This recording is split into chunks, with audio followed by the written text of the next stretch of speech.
أعوذ بالله من الشيطان الرجيم. بسم الله الرحمن الرحيم. السلام علیکم ورحمۃ اللہ وبرکاتہ۔ سورۃ المائدہ آیت نمبر 3۔ ان الحمد للہ والصلاۃ والسلام علی رسول اللہ اما بعد۔ اعوذ باللہ السمیع العلیم من الشیطان الرجیم من ہمزہ ونفخہ ونفثہ۔ حرمت علیکم المیتۃ والدم ولحم الخنزیر وما أہل لغیر اللہ بہ والمنخنقۃ والموقوذۃ والمتردیۃ والنطیحۃ وما أکل السبع إلا ما ذکیتم وما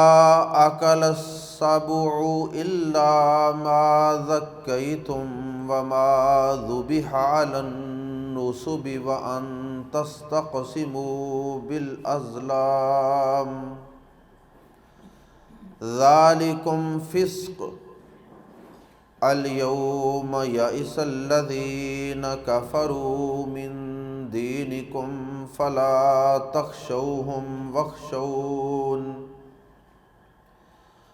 اليوم اکملت لکم دینکم واتممت علیکم نعمتی ورضیت لکم الاسلام دینا۔ فمن اضطر فی مخمصۃ غیر متجانف لإثم فإن اللہ غفور رحیم۔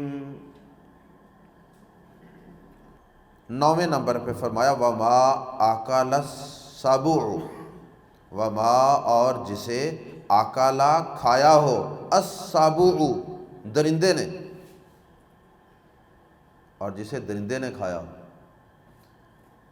مثلا کوئی شیر ہے یا کتا ہے، کوئی بھی جانور ہے، اب اس نے اس شکار کو یا اس جانور کو کھایا، ادھا پچدھا کھا لیا، کچھ حصہ کھا لیا، باقی چھوڑ دیا، تو اب ہم یہ کہیں کہ چلو جی اب اس نے چھوڑ دیا تو اب ہم اس کو، چونکہ خون بھی کافی بہہ گیا اس کا، تو چلو جائز ہو گیا، اللہ کا نام لے کے کھا لیں، وہ جائز نہیں ہے۔ ہاں جو شکار کے لیے سدائے گئے جانور ہوتے ہیں، اگر وہ جا کے شکار کو پکڑ کے لاتے ہیں، وہ کھاتے نہیں ہیں، پتہ چل جاتا ہے کہ یہ کھانے والا ہے یا سدایا ہوا جانور ہے، جو سدایا ہوگا وہ کھائے گا نہیں، تو سدایا ہوا جانور جو ہے وہ اس کو پکڑ کے لے آتا ہے اور ابھی اس کی زندگی باقی ہے، تو آپ اس کے گلے پہ بسم اللہ اللہ اکبر پڑھ کے چھری چلا دیں تو وہ حلال ہوگا انشاءاللہ، جیسا کہ دیگر مقامات پہ بھی اس کی وضاحت ہے۔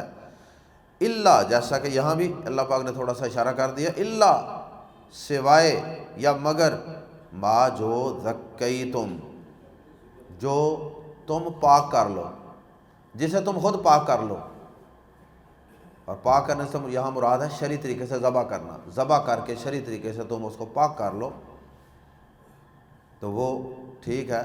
اگر جانور جو ہے ابھی زندہ ہے اور درندے نے اس کو کھایا بھی نہیں ہے، پکڑ لیا اور اس کے کھانے سے پہلے ہی آپ نے شرعی طریقے سے اس کو ذبح کر لیا تو پھر بھی وہ جائز ہے۔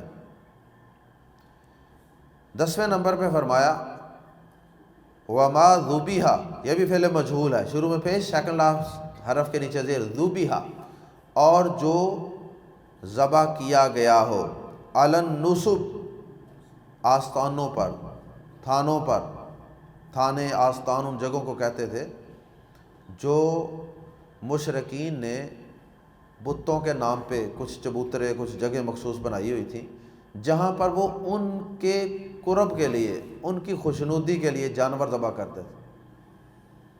تو اب اس جگہ پر جانور ذبح کرنا چاہے وہ اللہ کے نام پہ کیا جائے پھر بھی جائز نہیں، کیونکہ وہ جگہ مخصوص ہے اور معروف ہے غیر اللہ کی عبادت کے لیے، غیر اللہ کے لیے نظر و نیاز دینے کے لیے، تو وہاں پر بھی کیا ہوا جانور جائز نہیں ہوگا۔ وَمَا ذُبِحَ عَلَى النُّصُبِ، اور جو ذبح کیا گیا ہو تھانوں پر یا آستانوں پر، کوئی بھی ڈیرا غیر اللہ کا جہاں پہ غیر اللہ کی پوجا پاٹ ہوتی ہے، غیر اللہ کے نام پہ ذبح کیا جاتا ہے، تو وہاں پر اللہ کے نام کا بھی ذبح کرنا جائز نہیں ہے۔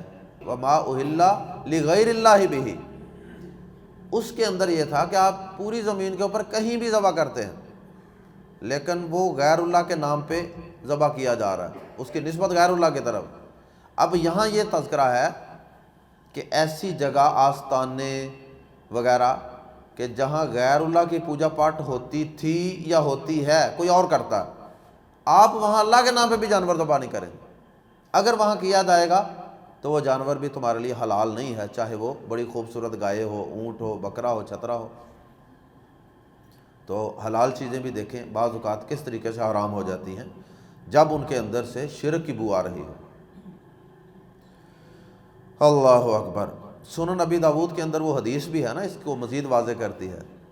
وہ ایک صحابی تھے اللہ کے نبی صلی اللہ علیہ وسلم کے، انہوں نے کہا کہ میں نے نظر مانی ہے کہ میں بوانا مقام پہ، بوانا ایک مقام کا نام تھا، جگہ کا نام تھا، علاقے کا نام تھا، اس بوانا مقام پہ میں نے ایک اونٹ نہر کرنے کی نظر مانی ہے، تو اے نبی صلی اللہ علیہ وسلم کیا میں اپنی اس نظر کو پورا کر لوں؟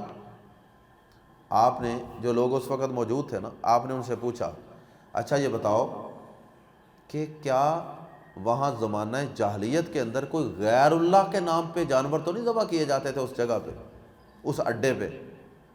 لوگوں نے کہا اللہ کے نبی صلی اللہ علیہ وسلم نہیں، ایسی کوئی بات نہیں ہے، وہاں کوئی ایسا کام نہیں ہے۔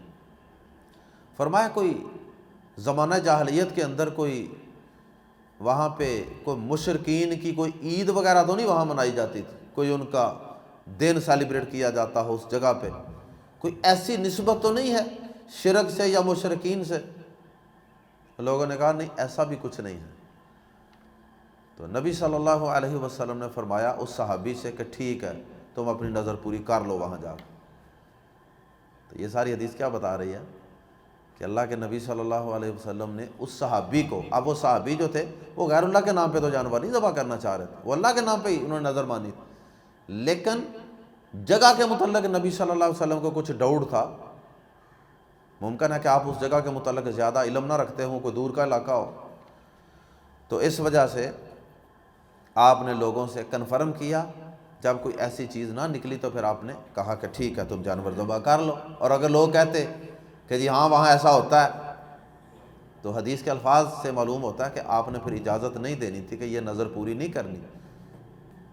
اس کے بعد 11ویں نمبر پہ فرمایا کہ وَأَن تَسْتَقْسِمُوا، اور یہ کہ تم قسمت معلوم کرو، تستقسموا تم قسمت معلوم کرو، بھی ساتھ الازلام تیروں کے، ازلام تیروں کے ساتھ، یہ ظالمن، ظالم میم، ظالمن کی جمع ہے ازلام۔ وَأَن تَسْتَقْسِمُوا بِالْأَزْلَامِ، اور یہ کہ تم تیروں کے ساتھ قسمت معلوم کرو، تیروں کے ساتھ یہ فال وغیرہ اور اس طرح کے جو سلسلے ہیں، فال نامے، قسمت کا حال معلوم کرنے کے لیے، سفر کرنے سے پہلے، کوئی بزنس کاروبار کرنے سے پہلے، تو یہ جو اس طرح کی چیزیں ہیں یہ جائز نہیں ہیں۔ وَأَن تَسْتَقْسِمُوا بِالْأَزْلَامِ، اور یہ کہ تم تیروں کے ساتھ قسمت آزمائی کرو۔ جاہل لوگ جو تھے، مشرک لوگ جو تھے، وہ کئی طریقوں سے تیروں سے قسمت آزمائی کرتے تھے۔ یا تو 3 تیر انہوں نے رکھے ہوتے تھے، تینوں تیروں کو پھینک دیا، جو پہلے نیچے گر گیا، تینوں میں سے ایک کے اوپر لکھا ہوتا تھا افعل، یہ کام کر لو، ایک پہ لکھا ہوتا تھا لا تفعل، نہ کرنا، اور ایک خالی ہوتا تھا۔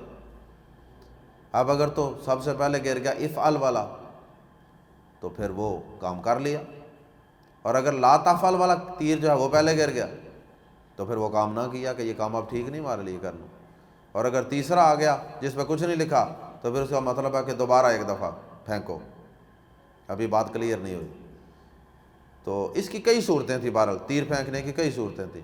کمان کے اندر تھیلے کے اندر رکھ لیے تیر، ان کے اوپر مختلف چیزیں لکھ لیں، ان کو ہلا ہلو کے تو پھر ان میں سے کوئی ایک پکڑ لیا، اس کے اوپر لکھا ہوتا تھا کہ یہ کام کر لو، تو سمجھتے تھے کہ اب کر لینا یہ ہمارے لیے بہتر ہوگا۔ یہ شریعت کے اندر ایک قرآن اندازی بھی ہے۔ قرآن اندازی کا اس سے فرق ہے، قرآن اندازی میں کوئی غیب کی خبریں نہیں معلوم کی جاتی، کوئی اپنے نفع نقصان کو معلوم نہیں کیا جاتا، اس میں تو ایک تنازع ہو جاتا ہے دو بندوں کے درمیان یا تین بندوں کے درمیان، کسی ایک چیز کے دو یا تین لوگ حقدار ہیں یا وہ اپنے آپ کو سمجھتے ہیں کہ یہ میرا حق ہے۔ جیسے کسی شخص کی دو بیویاں ہوں، نبی صلی اللہ علیہ وسلم ایسے کرتے تھے نا سفر میں، تو وہ دونوں ہی کہتی ہیں میں نے جانا ساتھ، تینوں ہی کہتی ہیں میں نے جانا، تو آپ قرآن اندازی کر لیتے تھے کہ چلو پھر جس کا نام نکل آئے گا اس کو ساتھ لے جاؤں گا۔ اس میں پھر وہ ایک جھگڑا ختم ہو جاتا ہے، اختلاف ختم ہو جاتا ہے کہ چلو ٹھیک ہے جی، پھر جس کا نام نکل آیا پھر اللہ کی مرضی۔ تو اس کا یہ مطلب نہیں ہوتا کہ کس بیوی کو ساتھ لے کے جانا سفر کے اندر باعث نفع ہے، فائدے کا سبب ہے، اور کس کو ساتھ لے کے جانا باعث نقصان ہے، یہ اس قسم کا کوئی عقیدہ نہیں ہوتا اس میں۔ تو بہرحال یہ فالیں وغیرہ اور تیر پھینک کے یہ بھی جائز نہیں ہے۔ بہرحال اس کا ایک اور ترجمہ بھی کیا گیا ہے وَأَن تَسْتَقْسِمُوا، اور یہ کہ تم تقسیم کرو بالازلام، تیروں کے ساتھ۔ جانور ذبح کیا، گوشت کا ڈھیر لگا ہوا ہے، اب اس کو تقسیم کرنا ہے، وہ تیر پھینک کے اس کی ڈویژن کرتے تھے، تقسیم کرتے تھے، یہ بھی اس کا مطلب ہو سکتا ہے۔ ذالکم فسقن، یہ سراسر نافرمانی ہے۔ فسقن کی تنوین کی وجہ سے ترجمہ کر رہے ہیں سراسر نافرمانی۔ الیوم، آج، یائسو، مایوس ہو گئے ہیں، آج مایوس ہو گئے ہیں، الذین، وہ لوگ، کفروا، جنہوں نے کفر کیا۔ آج وہ لوگ جنہوں نے کفر کیا وہ مایوس ہو گئے ہیں، کافر لوگ مایوس ہو گئے ہیں۔ کس سے؟ یہ اسلام کے آخری دور کی صورت ہے۔ آج کافر لوگ مایوس ہو گئے ہیں، نا امید ہو گئے ہیں، من دینکم، تمہارے دین سے، یعنی تمہارے دین کے مغلوب ہو جانے سے وہ مایوس ہو گئے۔ اب ان کو پتہ چلے گا کہ اب یہ دین ختم نہیں ہونا۔ شروع میں تو وہ کہتے تھے جی بس یہ گردش ایام کے ساتھ بہت جلد مسلمان ختم ہو جائیں گے، تو فرمایا کہ اب یہ کافر تمہارے دین کے ختم ہونے سے مایوس ہو چکے ہیں، یا یہ بھی مطلب ہے کہ اب یہ تمہارے کفر و شرک کی طرف دوبارہ پلٹ جانے سے مایوس ہو چکے ہیں۔ ان کو پتہ چلے گا کہ اب یہ ولے نہیں جانے، اب یہ واپس نہیں آئیں گے انشاءاللہ۔ فرمایا فلا، پس نہ، تخشوا، تم ڈرو، ہم ان سے، وخشونی، اور ڈرو مجھ ہی سے۔ وخشونی کے نون کے نیچے زیر بتا رہی ہے کہ آگے چھوٹی یا تھی جو حذف ہو گئی ہے، جس کا معنی ہے مجھ سے۔ وخشونی، پڑھنے میں ویسے اس کو لمبا نہیں کریں گے، میں نے جان بوجھ کے اس کو لمبا کیا یا کے ساتھ ترجمہ بتانے کے لیے۔ وخشونی، اور ڈرو مجھ ہی سے۔ کافروں سے ڈرنے کی ضرورت نہیں ہے، ان کا مورال ڈاؤن ہو چکا ہے، وہ دل سے ہمت ہار چکے ہیں۔ الیوم، آج، اکملت، میں نے مکمل کر دیا ہے، کامل کر دیا ہے، لکم، تمہارے لیے، دینکم، تمہارا دین، آج میں نے تمہارے لیے تمہارا دین مکمل کر دیا ہے۔ اور یہ آیت کب اتری تھی؟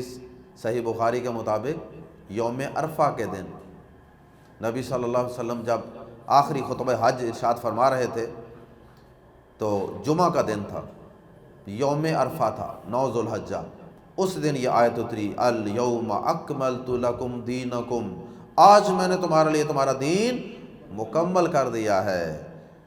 اب اس دین میں کوئی کمی باقی نہیں ہے، تو اب ہم نے بھی اس دین کے اندر کوئی اپنی طرف سے اضافہ نہیں کرنا، بدعات کی شکل میں، خرافات کی شکل میں، اپنی آراء کی شکل میں۔ نبی صلی اللہ علیہ وسلم پر جو دین اترا تھا وہ مکمل ہو چکا، اس لیے جو دین کے اندر اضافہ کرتا ہے اس کے لیے قرآن و حدیث کے اندر بڑی سخت وعیدیں ہیں، اور نبی پاک صلی اللہ علیہ وسلم نے فرمایا کہ جو شخص دین میں اپنی طرف سے اضافہ کرتا ہے فَهُوَ رَدٌّ، اس کا وہ عمل مردود ہے۔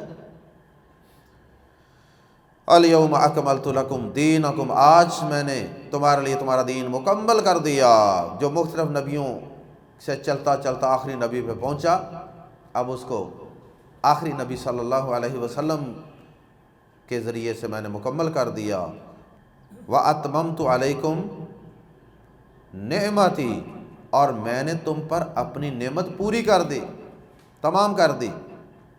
اور اپنی نعمت سے مراد یہاں کیا ہے؟ اسلام، دین۔ وَرَضِيتُ، اور میں نے پسند کر لیا، میں راضی ہو گیا۔ رضیت، میں راضی ہوا۔ رضینا، ہم راضی ہوئے۔ رضیتا، رضیتم، تم سب راضی ہوئے۔ رضیت، دعا بھی ہے نا، رضیت باللہ ربم وبالاسلام دینا وبمحمد صلی اللہ علیہ وسلم نبیا و رسولا، میں اللہ کے رب ہونے پہ راضی ہوں، میں اسلام کے دین ہونے پہ راضی ہوں، اور محمد کریم صلی اللہ علیہ وسلم کے نبی اور رسول ہونے پہ راضی ہوں۔ اب مجھے کسی اور طرف دیکھنے کی ضرورت نہیں۔ وَرَضِيتُ لَكُمُ الْإِسْلَامَ، اور میں راضی ہو گیا تمہارے لیے، یا میں نے پسند کر لیا تمہارے لیے الاسلام، اسلام کو، دیناً، بطور دین کے، بطور نظام حیات کے۔ اور آخر میں اللہ پاک نے ساری حرام چیزوں کا تذکرہ کرنے کے بعد، دین کی تکمیل کا تذکرہ کرنے کے بعد آخر میں فرمایا فَمَنِ اضْطُرَّ، فَمَن، پھر جو شخص، اضطر، مجبور کر دیا جائے۔ اضطر یہ بھی فعل مجہول ہے، اضطر مجبور کر دیا جائے، دھکیل دیا جائے، فورسڈ، فی مخمصۃ، بھوک کی کسی صورت میں، نکرہ ہے اس لیے ترجمہ کر رہے ہیں فی مخمصۃ، بھوک کی کسی بھی صورت میں مجبور کر دیا گیا، بھوکا مار رہا ہے۔ غیرہ، لیکن ساتھ شرط ہے، غیرہ اس حال میں، غیرہ پر جو زبر ہے اس کی وجہ سے ترجمہ ہو رہا ہے اس حال میں، ورنہ یہ غیر ہوتا ہے نا لفظ۔ غیرہ اس حال میں کہ نہ ہو، متجانفن، مائل ہونے والا، جانا فن ہوتا ہے نا، جانا فن کا لفظ بھی آیا قرآن، وہ وراثت کے مسائل میں، جانا فن، کہ کسی طرفداری کا اگر خدشہ ہو نا کہ یہ وصیت کرنے والا کو طرفداری کر گیا تو پھر تم تبدیلی کر لو وصیت میں، جانا فن۔ تو یہ متجانفن، شروع میں میم پیش منہ ہے اس لیے ترجمہ کر رہے ہیں مائل ہونے والا، والا کا معنی غیر متجانفن، اس حال میں کہ مائل ہونے والا نہ ہو، لی کی طرف، اثمن کسی گناہ، غیر متجانف لاثمن، اس حال میں کہ کسی گناہ کی طرف مائل ہونے والا نہ ہو، اس کی نیت گناہ کی نہ ہو کہ یہ حرام کسی بہانے کھا لوں، نہیں، گناہ سے بچتا ہو، لیکن مجبور ہو گیا، بھوک کے آگے بے بس ہو گیا۔ فَإِنَّ اللَّهَ، تو یقیناً اللہ، غفور الرحیم، بے حد بخشنے والا، رحیم نہایت مہربان ہے۔ ایسی بخشش، ایسے لوگوں کو اللہ معاف کر دے گا جو باغی نہیں تھے، نافرمان نہیں تھے، اور ٹیسٹ کی نیت سے حرام کو نہیں کھا رہے تھے، مجبور ہو کے کھا رہے تھے۔ اضطراری حالت کا لفظ یہیں سے نکلا ہے، اضطراری حالت، فَمَنِ اضْطُرَّ سے۔ اور اللہ پاک نے دوسرے مقام پہ اس کے لیے یہ لفظ استعمال کیے فَمَنِ اضْطُرَّ غَيْرَ بَاغٍ وَلَا عَادٍ فَلَا إِثْمَ عَلَيْهِ، جو شخص نہ تو باغی ہے اور نہ ہی حد سے تجاوز کرنے والا ہے، صرف اتنا کو کھائے گا جس سے وقتی طور پہ جو اس کی مجبوری ہے، مشکل ہے، وہ دور ہو جائے، بس۔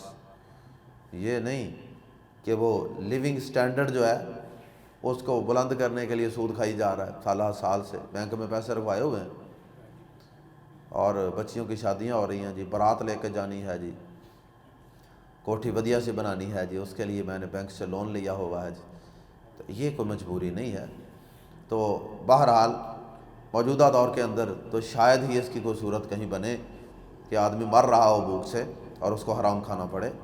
اللہ ہم سب کو حلال و حرام کو سمجھنے کی اور حلال و حرام کا لحاظ کرنے کی، حلال کھانے کی اور حرام سے بچنے کی توفیق عطا فرمائے۔ سبحانک اللہم و بحمدک، اشہد ان لا الہ الا انت، استغفرک و اتوب الیک۔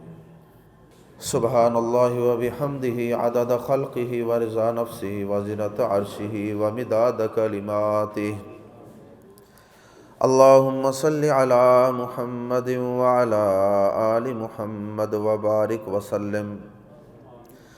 ربنا ظلمنا انفسنا وان لم تغفر لنا وترحمنا لنکونن من الخاسرین۔ ربنا آتنا فی الدنیا حسنۃ وفی الآخرۃ حسنۃ وقنا عذاب النار۔ اذهب البأس رب الناس واشف انت الشافی لا شفاء الا شفاؤک شفاء لا یغادر سقما۔ اے اللہ سب بیماریوں کو دور فرما۔ اے اللہ ہمارے بیماروں کو شفا عطا فرما۔ اے اللہ ہمارے بیماروں کو شفا عطا فرما۔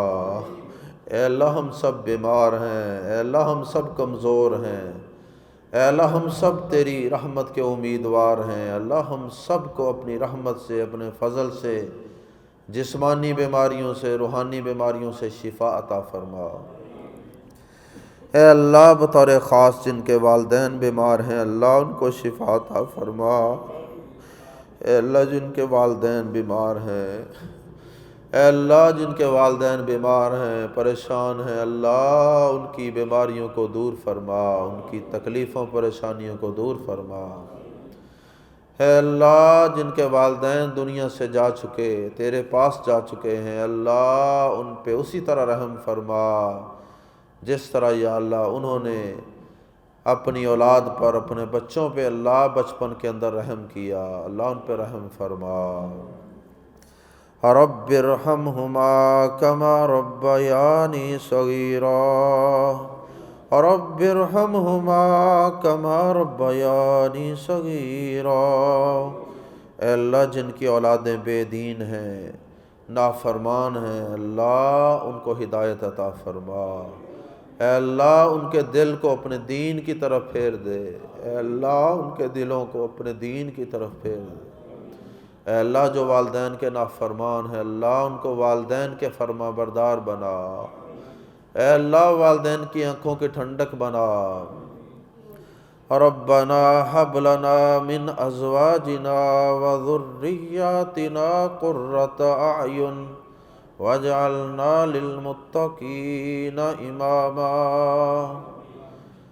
ربنا تقبل منا انك انت السمیع العلیم وتب علینا انك انت التواب الرحیم۔ وصلی اللہ علی النبی